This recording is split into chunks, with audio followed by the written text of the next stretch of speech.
শোক বই যে ছিল সেখানে স্বাক্ষর করতে, আমাদের শোক গাথা সেখানে লিখে রাখতে। লিখতে গিয়ে আমরা আসলে কি লিখতে পারিনি কোনো কিছু, আমরা নিজেরাই শোকে ভেঙে পড়েছি। সবাই জানেন আজকে বাংলাদেশের জন্য অত্যন্ত হৃদয় বিদারক একটা দিন।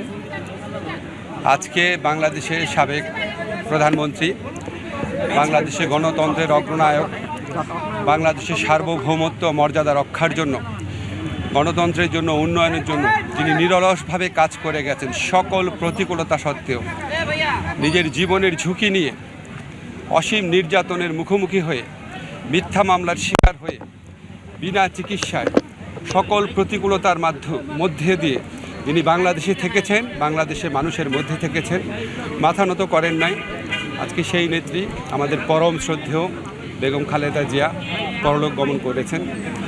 ইন্না লিল্লাহি ওয়া ইন্না ইলাইহি রাজিউন। শোক বই যে ছিল সেখানে স্বাক্ষর করতে, আমাদের শোক গাথা সেখানে লিখে রাখতে। লিখতে গিয়ে আমরা আসলে কি লিখতে পারিনি কোনো কিছু, আমরা নিজেরাই শোকে ভেঙে পড়েছি। আমরা জাস্ট ফিল করছি যে মনে হচ্ছে যেন বাংলাদেশ আজকে এতিম হয়ে গেছে,